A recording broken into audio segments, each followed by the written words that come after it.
So if anybody out there has a Yamaha 200 ox66, I don't know, I think that's from 99 to like 2006.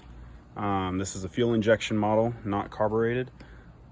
So if you have this model and you are having bogging down issues, one thing you can try, and it took me a long time to figure this out, backstory is, I replaced pretty much everything in the fuel system that is, pretty easy to fix, like a new filter, new VST filter, clean both of them out, new filter here, I don't even know what you call that, clean the tank out. I mean, pretty much all the stuff that is easy to fix, within, something that I can do. I'm not a mechanic in this situation, but long story short, and I figured that I self-diagnosed this, but my engine was revving up to about 2,000 RPM, and then it was just bogging down, wouldn't get up on plane, wouldn't do anything.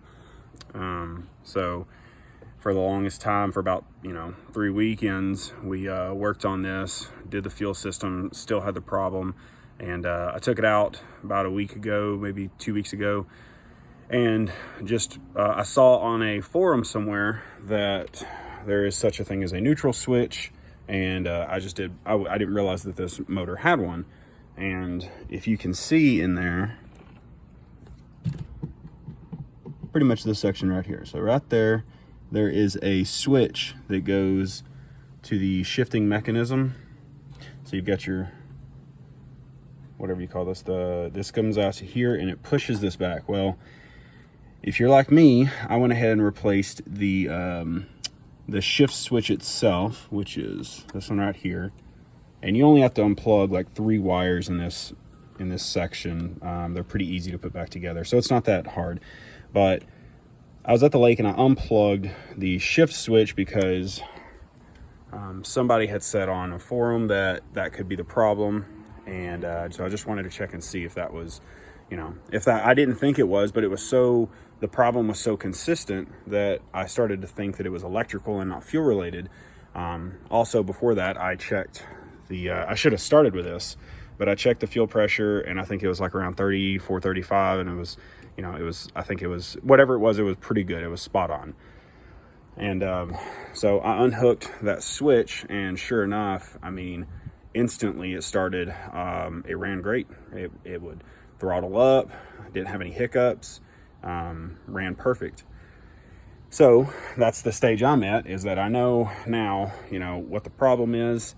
But if you're out on the water, or say you're really far off and, your engine does bog down, that is something that you can check and see if that's the problem within a couple seconds. It takes 30 seconds to take off the cowling and reach in there and just unplug this wire.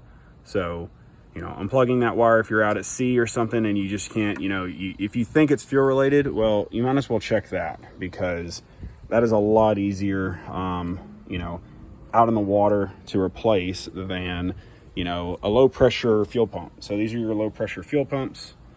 So replacing these it's not hard at all. It might take a couple minutes to replace these, but, these are, if it is the problem with there, that's a good thing, because that's a very simple fix. I still have not figured out exactly how everything is, I guess, messed up. Or the switch itself on mine is not messed up, but the shifting mechanism is not engaging that switch whenever you're coming in and out of gear. So these switches, again, it's pretty hard to see, but right there, that switch gets activated by this system right here. So when this goes back and forth, this right here, if you can hear it, listen. So that clicking is supposed to happen when you are coming out of gear. So I'm in forward right now. When I come out of gear, that's when you should have it click. And that what that does is it disengages all the cylinders, and it depends on your model. Even if you have an HDPI, or if you have a different ox66 model like the saltwater series, they're actually slightly different. But at the end of the day, what it boils down to is if you're shifting, when you're shifting back to neutral from forward or reverse, if that button is not being clicked, it will actually mess up. Your motor will just think something's wrong with that switch immediately, and it will not, it'll kind of put it into a limp mode, I guess. I'm not 100%, but for some reason mine is staying, when I have it plugged in, mine is staying in, it is not being activated. So long story short, if you're out on the water, try unhooking it. It'll get you back to shore, and you know, from the mechanic that I've spoken with, you can run this boat without the neutral switch. It's probably not the best thing to do, but you can get home and fix it that way. I still have not figured out. I ordered a new shifting bracket, I guess is what it's called. So this entire section right here, I've actually got it in, and I'm trying to get it installed later today to see if that's the problem, but I'm starting to believe that it's not, and I don't really know where to go from there. But anyways, I'm just posting this because it took me about 30 hours of diagnosing and working on it to actually to make it at least run again, you know. So, but anyways, thank you.